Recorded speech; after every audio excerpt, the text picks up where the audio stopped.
օդի հետ կապված ինչ կարող եք ասել մեր մայիսյան եռատոն։ Դե այն կարամ ասեմ, որ մայիսյան եռատոնը պետքա փորձենք կրկնենք, իսկ այդ կրկնելը կախված է մեզնից։ Պետքա նայենք տեսնանք ոնց եղավ այդ հաղթանակները ոնց են կերտվել։ Հաղթանակները կերտվել են, երբ որ եղել ենք միասնական ու համախմբված ենք եղել ճիշտ առաջնորդի ու առաջնորդների շուրջ։ Այդ դա պետքա հիմա մենք անենք, ոչ թե sense ծվրված, ամեն մեկ իրան դնի հրամանատարի տեղ, պրոֆեսորի տեղ։ Եթե բոլորս ելնենք համախմբված որպես զինվոր ու համախմբվենք ճիշտ առաջնորդի շուրջ, այն առաջնորդի շուրջ, ով որպես պարգևել է այս հաղթանակները կկրկնվեն։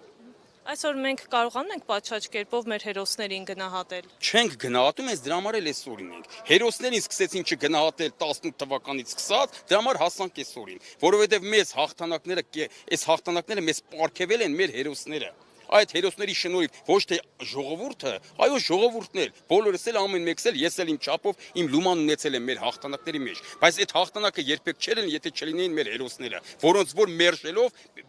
սրանք եկան իշխանության ու պետությունն էլ հասին այսօրվան, Արցախն էլ կորցեցին ու մինչև հիմա շարունակում են մերժել։ Այսինքն եթե շարունակում են մերժել, շարունակվելու է կործանումը